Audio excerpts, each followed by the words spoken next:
If you're a Raiders fan, then subscribe to the Las Vegas Raiders Report, the #1 most watched Raiders channel on YouTube, because we get down with Raider Nation. We do live watch parties. We go live every single Tuesday, 6 p.m. Eastern Time, 3 p.m. Pacific. But if you always find yourself looking for free Raiders videos, you're not going to find a channel out there that covers it more than we do. So go ahead before I get into today's show and click that big red button that says subscribe. If you're already subscribed, take the link that you see below. Send it to 10 big-time Raider fans. I would definitely appreciate it. Let's get into today's show.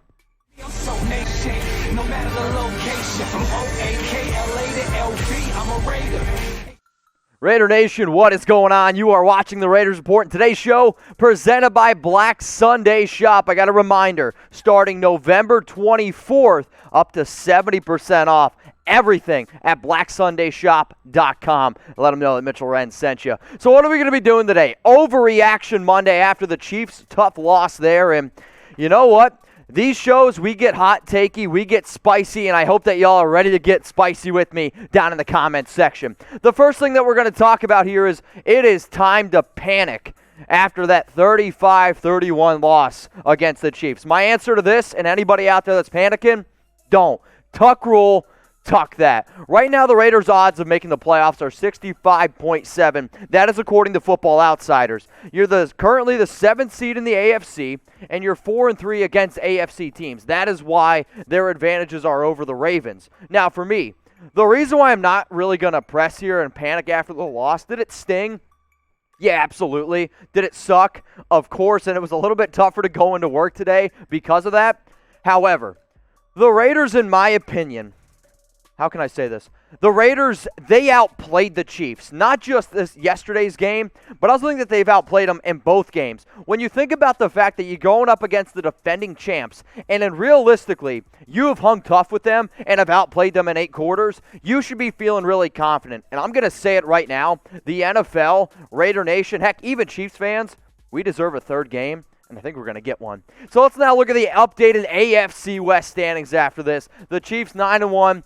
Kind of cementing themselves here. They're probably going to end up winning the division. But the Raiders, Broncos, Chargers. Raiders lost yesterday. The Broncos, I can't believe I'm going to say it. They beat the Dolphins, which actually helps us out. Chargers also picked up a win yesterday against the Jets. But now, let's take an updated look here at the AFC playoff picture, because I mentioned, even though that the Raiders lost due to tiebreakers, they're over the Ravens, they're over the Dolphins. But if you're a fan, you got to be confident because you 100% control your destiny here. If you can take care of business against the Colts in Week 14, if you can take care of business against the Dolphins in Week 16, you got to be feeling pretty good here. Now, obviously, if the Raiders can get to a similar record as the Browns, that's tiebreaker advantage to the Raiders because they beat Cleveland in Week 8.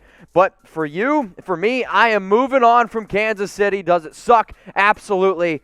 My focus now is on Atlanta, and I want everyone else to have their focus on Atlanta. You should win that game. You should beat the Jets. The Colts, that's a tough game, no doubt about it. You already beat the Chargers, who you're going up against Week 15.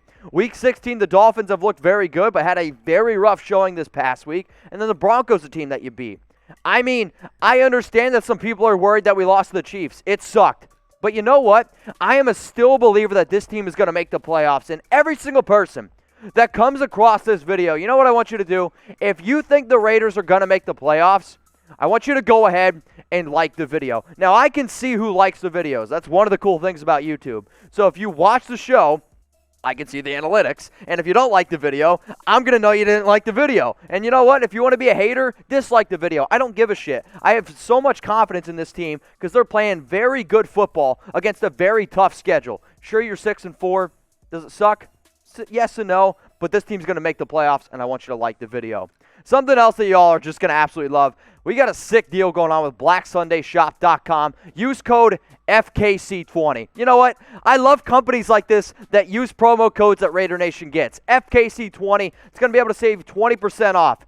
But that's not really why I'm here to talk about them. They got a whole bunch of brand new shirts. They got a whole bunch of brand new sweatshirts. And on November 24th, they're getting ready for Black Friday. They got up to 70% off on everything. So remember BlackSundayShop.com. And basically from Tuesday the 24th all the way up until Black Friday, 70% off everything. And also on orders over $100, okay, listen to this. Orders over $100, you can get that free bandana that I just showed. You can also get an awesome Black Sunday box, and it also comes with a lapel pin. We're just trying to hook you up, trying to get you some new gear. This Marcus Allen shirt is also from Black Sunday Shop. If you all have any questions about them, you can hit them up on Instagram. They're at Black Sunday now, or you can always hit me up on Instagram at Mitchell Renz 365. But I'm going to put that Black Sunday Shop link in the comments and in the description. Next thing that we're talking about on Overreaction Monday, does Derek Carr deserve to be in the MVP discussion? I tweeted it out, had a lot of Chiefs fans riding my ass, which, you know, is probably what they're into. But for me, I 100% think, for Chucky Heads, believe it, baby, that Derek Carr deserves to be in the MVP discussion. Does he deserve to be the number one candidate for MVP? No. But you at least have to put him in the discussion. He is playing right now at an absolutely elite level. And for everyone out there, because I do think right now Patrick Mahomes is the front runner to win the award, if you want to talk about head-to-head, Derek Carr flat out, and I mean flat out, has outplayed Patrick Mahomes in both the games this year. And if I hear anyone talking about the late minute interception against Derek, I'm going to say this in the nicest way possible. You're an idiot, because there was 28 seconds, there's one timeout left, and John probably told him, hey, throw it up to your top receiver. If he makes a play, that's great. If he doesn't, you know what? So be it. We didn't have enough time. And for anyone out there that doesn't think that Derek Carr deserves to be in the discussion, or if you're going to put an interception on him, here's my reaction. And you know what? I want you to take a screenshot of this, put it on Instagram, put it on Twitter. Got it? Because that's how I feel if you don't honestly believe that Derek Carr is playing at an elite level right now. And you know what? Numbers sometimes are worth a lot. So how about Derek Carr versus Patrick Mahomes this season in the two games? Completion percentage, advantage Derek Carr. Yards, that one goes to Patrick Mahomes. Touchdown, advantage Carr. Interceptions, they're tied. Quarterback rating, it is clearly Derek Carr. He has outplayed Patrick Mahomes. Show that to all your Chiefs friends. But let's look at Carr's stats for the entire season, because MVP is a no doubt stats-based. I mean, it is. It's stats-based. 2,431 yards, 19 touchdowns, 3 picks. When you look at that from a 16-week stat projection, the yards are still a little bit lower. But 30 touchdowns to 5 interceptions, that's very, very impressive. And the other thing with MVP, why I'm not going to say he's the front runner, I still don't think that Derek Carr is the most important player to his team. I will still say that guys like Aaron Rodgers, maybe Mahomes, Russell Wilson, might actually be more important. However, when you look at the top 5 quarterbacks here in quarterback rating, he's up there with some of the biggest names. So if you're still ripping on Derek, if you're still a Derek Carr hater, I don't want to hear you anymore. This man has played at an absolutely phenomenal level.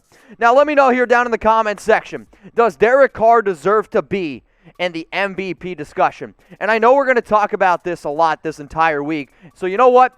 I'm going to make this the pinned comment on today's video. I want you to give me a Y for yes, or go down in the comments section if you have enough balls to type N for no, because guess what? I'm going to be looking for you. More Overreaction Monday takes. We got 3 more. Are the Raiders starting to regret drafting Henry Ruggs? How many Chucky heads do you think I'm going to give this one? A few weeks ago, I said it was only 1. I'm going to bump it up. I'm going to give it 2 Chucky heads, because guess what? He only got 2 freaking touches against the Chiefs. And when you select somebody 12 overall, the first wide receiver in the draft, you're expecting more production. But he's not only been just the wide receiver 2, he's like the 3rd best wide receiver right now on the team, and it does worry me a little bit, the fact that he's not really being used. He had a 12-yard run also yesterday against Kansas City, but the Raiders aren't drawing up plays for him whatsoever. He's got 14 catches, 256 yards, and a touchdown, and I mean, 128 of those yards are in one game. He hasn't really been a big impact on this offense in terms of stats. I will say his speed still does open up things. But let's look at the Raiders' receiving yard leaders here. It is clearly Darren Waller in a league of his own. Him and Travis Kelce, 2 best healthy tight ends right now in the National Football League. Then you got Nelson Agholor at 443. Hunter Renfrow right there at 436. Ruggs 256, and then Josh Jacobs at a solid 158 yards. Now, I know a lot of people are going to sit here and they're ripping on me because, again, it's still so early in this young man's career. But for me, when you watch the games, I mean, go back to week 1 here against Carolina. The Raiders came out right away. Derek Carr came out right away, and he was looking for Henry Ruggs. Then sure, he got banged up, had a little bit of an injury. That slowed him down in week 2, missed weeks 3 and 4. Then had that big game in week 5. But since the bye week, which was in week 6, I mean, you come out week 7, only 35 yards. Since the bye week, you guys can look at the numbers here. I mean, look at these last 4 games. He just hasn't been involved in the offense. John Gruden, Derek Carr, they're not really looking to him. So for me, I'm starting to get worried. My panic meter is starting to go up. And before I give you my honest answer of how nervous I am, I do want to hear from you. So earlier on in the show, I said, hey, #1 most watched video. We're a show about Raider Nation. It's the truth. Raider Nation deserves a voice. That's what this show is about. So let me know down there in the comments section, what is your panic level on Henry Ruggs? 0 being, Mitch, you're overreacting. You don't need to worry. 10 being, yeah, I'm really freaking worried. For me, my panic level is at a 7. There is no doubt that he's talented. There is no doubt that he brings a lot of things to your offense. And even though he's not getting touches, defenses are respecting his speed, and you have to. But I just saw the way the Chiefs use Tyreek Hill. He's got speed. He's a very dynamic player. They are moving him all over the football field. If the Raiders drafted Henry Ruggs 12 overall, use him like Tyreek Hill. If you're not going to use him like Tyreek Hill, it probably was a mistake. That's my honest opinion. All right, let's now talk about Nelson Agholor, who is he the Raiders' #1 wide receiver? I can't believe I'm saying this. You know what? I can, because he's played well. It's for Chucky heads. Believe it, baby. He is no doubt the top target for Carr at the wide receiver position, minus Darren Waller, obviously, right? But he's really stepped up for Ruggs, and I am finally going to update my wide receiver depth chart. You can look at it here. If you want to disagree with me, go right ahead. But Agholor, clearly the #1 wide receiver. Ruggs is #2, and then slot is Renfrow. And honestly, I'll probably even put Renfrow over Ruggs at this point.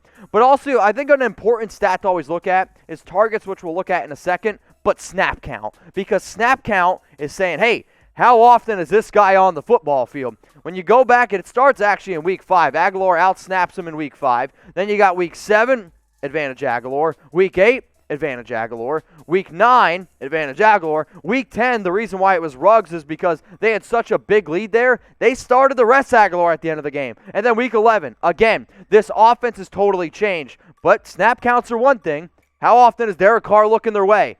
Here you go. Darren Waller, I mean, he is just blowing out everyone with 83 targets, 41 for Renfrow. Nelson Agholor's got 38, Josh Jacobs 31, and then there's Henry Ruggs sitting with 26. Now, this stat is a really important one as well. Think about it. When you're trying to pick up that first down, you're looking for certain guys. I mean, Henry Ruggs is 6. He's got 6 first downs this year behind Witten, behind a fullback. But then you got Agholor and Renfrow both at 20 and, Waller with 36. Now, the rumor here, the thing I was talking about, is Nelson Agholor the wide receiver 1. Yes, but he still needs to be better.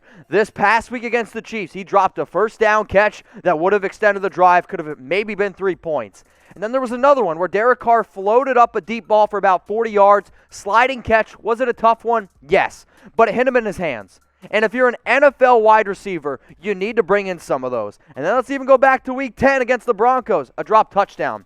He has been phenomenal. He has been the best free agent pickup this team's had on offense. But he still needs to be better. Now let me know down there in the comments, is Nelson Agholor the Raiders wide receiver 1? Type A for yes, or I want you to type B for no. And if you want to be an overachiever, if you want to let me know about somebody else, hey, I'm always in the comments. I'm always curious what you guys have to say. If you want to hit me up on Instagram, Twitter, I check my DMs. I'm at Mitchell Renz 365. Let's go to the last thing here. Should everyone blame Johnathan Abram for the loss against Kansas City? It was a tough one to watch there at the end, and I am very disappointed in his performance at the end of the game. But this one's zero Chucky heads, tuck rule, tuck that. This is a team sport. Let's not forget that. You can't blame just one player. There were so many plays before this that happened before the blown coverage, which led to the wide open touchdown for Travis Kelce. Now, He needs to be a lot more disciplined. There's no doubt about that. And, I mean, he had 10 tackles. He leads the team in tackles with 57 for this year. But the reason why everyone's putting the blame on Johnathan Abram is because at the end of the game, that final drive, Patrick Mahomes looked like he was going to scramble. Johnathan Abram comes up to lay the wood. And instead, he just should have sat back because even if you tackle Mahomes, they have no timeouts. There's less than 28 seconds. It was a very, very frustrating play. The other reason why, though, I'm not going to put blame, I mean, think about this. The Raiders didn't have Mo Hurst. You didn't have Cleveland Ferrell. You didn't have LaMarcus Joyner. You didn't have Corey Littleton. I know I've said a lot about Joyner and Littleton on the show, but, I mean, that's 4 starters. The Raiders' defense got tired, and it was so obvious to me. So you know what I'm going to say right before I leave? You can send this to a Chiefs fan. And you know what? Actually do this. Share this right now if you totally agree with me. Share this video on Facebook. Share it on Twitter. Show it to somebody. The Raiders would have beat the Chiefs with a fully healthy defense. And I am so confident in saying that. They were tired. The guys had their hands on their hips. You were missing 4 key players. I mean, think about that. 4 key players. So for me, if I'm a Raider fan, I started the show off, I'm not panicking. And I'm not. You hung with the Chiefs. You played better than the Chiefs for 8 quarters. And you know what? You would have beat them with a fully healthy defense. So before I leave, I appreciate everyone that made it this far in the video. Share this, though, if you agree with me.